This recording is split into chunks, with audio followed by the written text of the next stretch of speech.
took to the streets relentlessly banging pots and pans and eventually stopped the foreign corporate takeover of their water resources. Though very little is shown by the corporate media, there are countless success stories going on every day all over the world.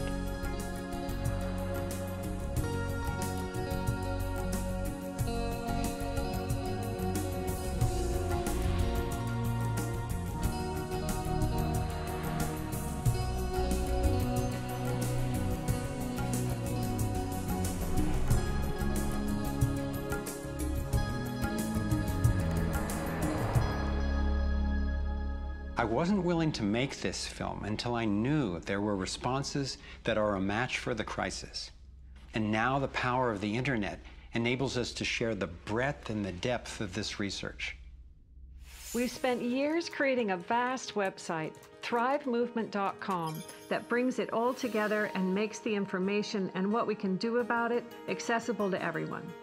Here you have your very own Navigator module to go deeper into the main subjects covered in the film: code, problem, and solutions. You can study strategies and tactics and connect with others to take high-leverage actions.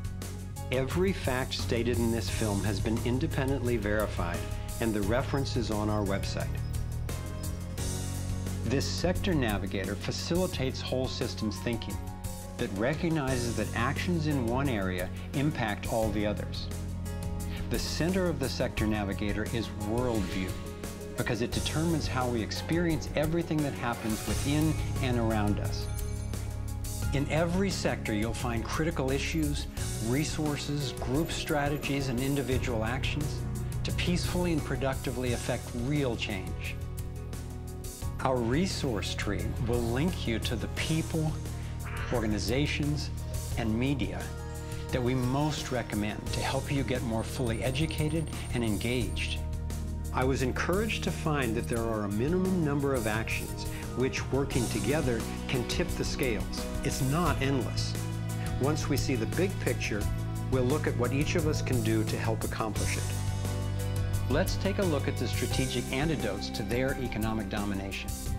We need to stop any more bailouts of banks or corporations, dismantle the Federal Reserve, withdraw taxpayer support from central banking agencies such as the IMF and World Bank, allow development of alternative currencies and independent banks, and refuse international taxes.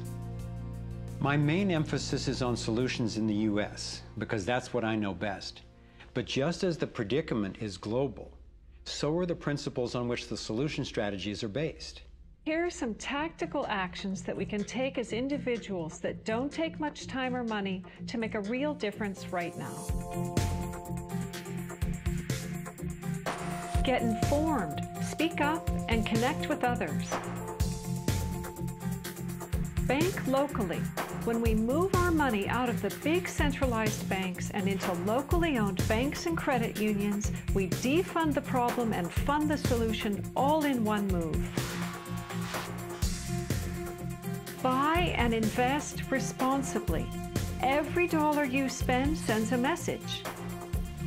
Join the movement to audit and end the Federal Reserve. It's robbing us. Join a coalition to keep the internet fair and open. Don't let anybody take control over it. Support independent media. Get your information from diverse sources and think about who's funding the news you get. Support organic, non-GMO farming. Join movements to bring about honest elections, including traceable paper ballots and campaign finance reform. Congress can only be accountable to us when corporations stop funding them. Advocate for renewable and new energy technology. Bring the conversation about free energy out into the open.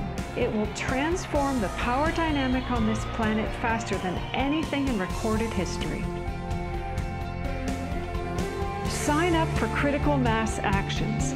It's a strategy to leverage our power by waiting until a huge number of us agree to participate before taking an action. Imagine 1 million of us acting in unison. Then again, imagine even more.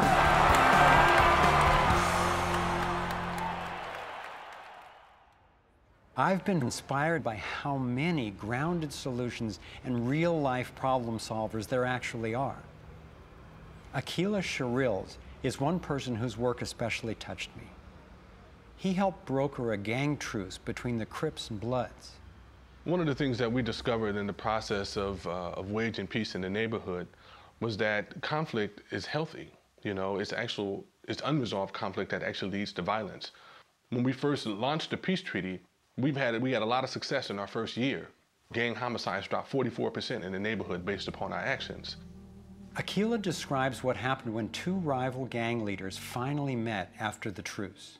The brother came up to him and told him, man, look, I know you got some hard feelings for me. You know, maybe I got some hard feelings for you. He said, but because of this truce, man, he said, I'm willing to put all of that to the side. And he stuck out his hand. He hugged him and he said he closed his eyes because he was preparing for a sharp, a knife to enter his back. He was waiting for for a bullet, to be shot into his stomach. But he said after a few moments, he held that embrace. He realized that, that it was genuine. I believe that having a clear picture of our potential is as important as uncovering what stands in its way. So I want to take you to a possible world of the future. It's a world the elite would have you believe is an impossible pipe dream, but I'm convinced it's a world that is utterly within our grasp. We can create a world where people can thrive, where we can feel safe and secure. The air, water, and food are clean. A world where communities are capable of producing their own energy and food, and trade is open and fair. Rather than focusing on punishment, instead justice restores lives and losses. Insurance pays doctors to keep people healthy. Education is voluntary, serving the needs of individuals instead of corporations. We get honest feedback from independent media. There are no subsidies and no bailouts. Imagine that with an honest money system, little or no taxes, and low electric and fuel bills, you would have the money to pay off your home and car and be free to save and invest. You would enjoy more wealth, freedom, and security, all while working the same or probably less. Let's say I started a mutual fund for my neighborhood, and all the neighbors had stock, okay? And so they healed the environment and their stock went up in value. So instead of getting drained financially, they're making money. They're making money from things that make their kids safer and prevent the planet from dying. So you kind of have your cake and eat it too. Instead of working all week to make money and then coming home and trying to save the planet on the weekends, you can spend Monday through Friday making money saving the planet and then, go to the beach. This vision of a thriving world is based on what could be called the liberty perspective. There is a simple principle that underlies this approach: non-violation. Nobody gets to violate you or your property, and you don't get to violate anyone else, except in genuine self-defense. This is the one rule I've found that every single person agrees with, at least for themselves. I believe that non-violation is the true north of humanity's moral compass and our core navigating insight. This insight can guide us and protect each and every individual as we set up voluntary, self-sustaining systems. It is a way of living that I can stand for wholeheartedly and without reservation. I've been profoundly influenced by the work of Austrian economist Ludwig von Mises, who developed a whole philosophy and economic system based on the core ethic of non-aggression. Motivated by having witnessed the ravages of communism and fascism in Europe, he committed his life to finding a just way. He recognized that those systems, as well as socialism and even democracy, wrongly assume the rights of the collective, or the group, to be more important than those of the individual. I had always gone along with the view that more people will thrive if we consider the group's needs above the individual's. But when I took a closer look, I found it doesn't really work that way. In the name of what's best for the group, governments have been responsible for most of the war, death, and destruction on the planet. More than 200 million individuals were killed in the 20th century alone. So how would applying the principle of non-violation change this dynamic? It would take us from incremental change of a fundamentally flawed system to a complete transformation where not just some, or even the majority, but everyone could truly have the opportunity to thrive. In order to implement the principle of non-violation, it makes sense to me to honestly re-examine our past, because it doesn't work to try to build a healthy living system on top of an unhealthy one. We have to go back to the most fundamental acts of injustice upon which the country was founded, in the seizure of the lands of the people and the slaughter of their women and children, in the rendering destitute most of the remnants of these people, is such a grievous wrong that we believe that we have to deal with that, to come to grips with that in a fundamental way. Understanding that they're not wrongs that were done and completed 150 years ago. They're wrongs that are continued every single day. So you have, through the history of North America and the United States, over 500 treaties signed with indigenous nations where every single one of them now has been violated.